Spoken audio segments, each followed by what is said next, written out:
Rupert Neve is renowned by audio engineers. He has made some robust studio recording gear.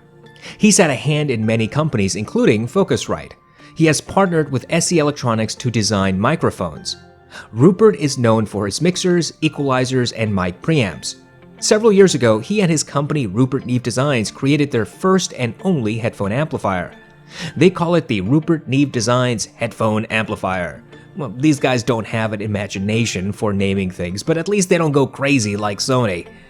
The Rupert Neve amp is $500. It proves you don't need the most amazing, most costly, or most advanced components to create good amplifiers. And it also shows the hubris of a company. I bought the amplifier about a year ago. I've been using it regularly since then. There's much to like about this amp. The overall design is quite robust. The metal casing is sturdy. Now, some manufacturers use thin, flimsy metal that bends with pressure. The Rupert Neve amp does not. It feels like industrial-grade metal, the type that you'd find being tossed around in a place where men wear hard hats. The amplifier is also pretty small. It is indeed hardly bigger than the Loxi P20 tube amplifier. And if you've seen my unboxing of the P20, you can see how it sits in the palm of my hand. The Rupert Neve amplifier has a very simple design. On the front, you get 1/4-inch headphone output, 3 separate buttons for input selection, and a volume knob. On the back, you have 3 inputs, the power input, and the power switch. The knob on the amplifier is made of metal. It feels heavy. However, it does not turn as smoothly as I'd like. Turning the knob is not a problem, except that it just has a slightly more resistance than necessary. In other words, you might find yourself pushing pretty hard to get this knob to turn. By the way, there is no channel imbalance, which is a true blessing. The similarly priced Klipsch Heritage amplifier has noticeable imbalance at low volume. The Rupert Neve amplifier is neutral. There's no coloration. Some people have commented that the amplifier has a smooth or a detailed sound. That is not my impression. I certainly would not call the amplifier smooth. If you want to listen to a smooth amplifier, then consider the overpriced Astel & Kern L1000. As for detail, I cannot say that the amplifier helps provide more detail than any other amplifier that I've heard. If your DAC does not produce detail, this amplifier won't magically add any. Some have said that the amplifier sounds organic. Well, I would probably agree with that assessment. To be clear, in my view, organic means natural, uncolored sound signature with clear mids and unaccentuated treble. The Rupert Neve amplifier seems to fall in line with this definition. Plugged into the JDS Labs LDAC or SMSO SU8 or RME ADI2 DAC resulted in similar amplification. In other words, the amplifier's output was consistently clear and did not color the music. This is a testament to competent use of components. Many hifi self-proclaimed audio experts have complained that the Rupert Neve amplifier does not use the most advanced elements. This is total nonsense.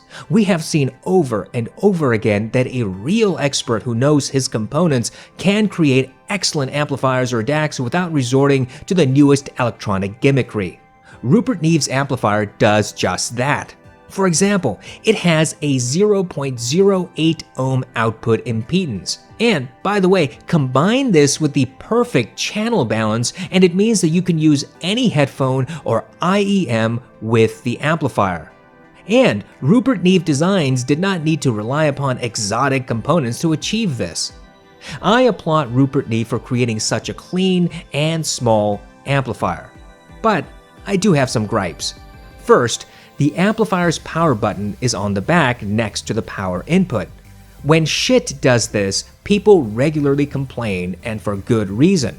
Why Rupert Neve Designs thought this was an acceptable idea is beyond me. Moreover, that power button is tiny, so unless you use the amplifier regularly, you may not really recognize where that button is without leaning over and checking on the back. Rupert Neve proclaims that the amplifier is VESA mount compatible. Well, putting the amplifier on a VESA mount might make reaching the power button impractical. Those who put the amplifier up next to a wall or other object will also find it difficult to reach the power switch. Power switches belong on the front. Just as with headphone input and volume knob, the power switch is an essential component that the user needs to access immediately. Putting it in the back is frustrating and frankly short-sighted.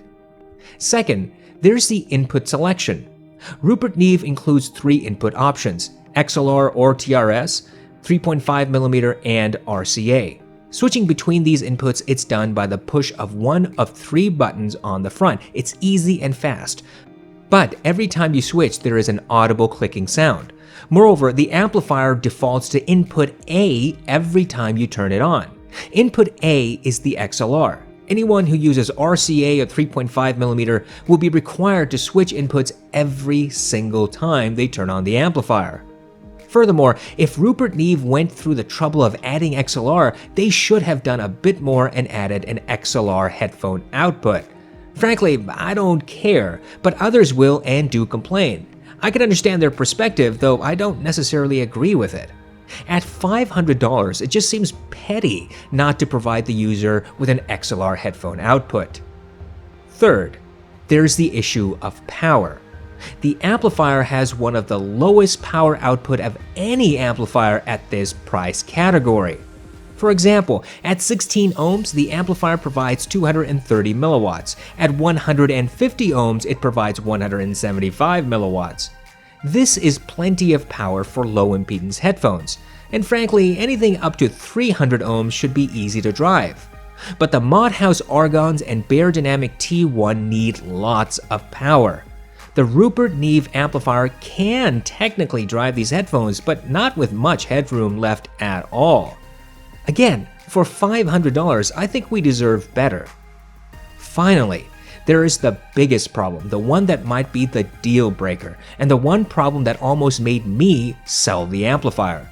I will warn you now, do not plug your headphones into the amplifier until after it has been turned on, and always unplug the headphones before you turn it off. The amplifier makes a very loud popping and squeaking noise when you turn it on and off. It is clearly audible on any headphone. To some, it will be ear-piercing. This has happened to my unit from the day I got it. I was confused about this. I looked through the 2-page manual and found no explanation. I read the Rupert Neve website and couldn't find any hint why it was happening. I scoured forums and couldn't find anything helpful. Then, one day, I ran into a Headphone post that did address the issue. The information was buried on page 9. It was from a user who was experiencing the same issue as me and contacted Rupert Neve. According to this post, Rupert Neve Design said that the noise is likely the sound of caps discharging. It's probably not going to hurt the cans, but it's better not to risk keeping the headphones plugged in while turning the amplifier on and off. As I said before, there is no mention of this anywhere on Rupert Neve's website or manual. This begs the question, do these people not actually test their amplifiers? Is all this design done on paper and then never brought into the office for rigorous testing? At the beginning of this video, I mentioned Rupert Neve Designs having hubris, and this is why. Some might argue that, of course, everyone knows that you should unplug your headphones before you turn off an amplifier. Well, no, that's not true. In fact, companies regularly make it clear that their amplifiers do not require you to unplug headphones. We are conditioned into this. Others might say that this isn't a problem since the unit is designed to always stay on. This is bupkis. There's a power switch for a reason, and nobody in their right mind should be leaving electronics on all the time. It's bad for the environment, your electricity bill, the components, and is a fire hazard. Look, beyond these issues, the Rupert Neve amplifier is a good option for those who already have a DAC. $500 is a lot to ask for, but you do get an excellent build, dead simple operation, clean and neutral sound, and enough power for most headphones. But I think that the price is more a reflection of the popular name of Rupert Neve and less a reflection of the overall value of the product. You're paying all that money for the brand. Yes, you can get a unique piece of gear, and you'd likely be happy with it for many years. But this amplifier does nothing that any other amplifier doesn't already do. Alternatives at this price and cheaper provide more power. Alternatives also have good build quality, though maybe not exactly the same as the Rupert Neve. Alternatives have DACs built in. Alternatives also sound neutral. The Rupert Neve website shows photos of professionals using the amplifier in the field. These professionals apparently are shooting some type of video. I find this to be a little dubious. Because the amplifier requires mains power, it seems a bit ridiculous to carry the amp into the field.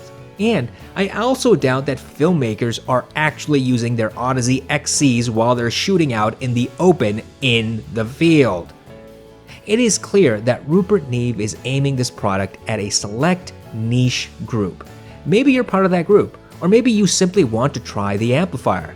Maybe this will be your first expensive headphone amp. Let me just tell you up front, you're buying a good product. If you can look past some of the marketing gimmicks and design shortcomings we've mentioned, the Rupert Neve amplifier is a serious contender. Several people have asked that I compare the Monolith 887 to the Rupert Neve, and that's what I intend to do. That comparison will frankly be the last for the 887 before it is sent back to Monolith. Here, my overall impression of the Rupert Neve amplifier is that it has plenty of positives. You just have to be the type of person who is willing to pay $500 for an amplifier only.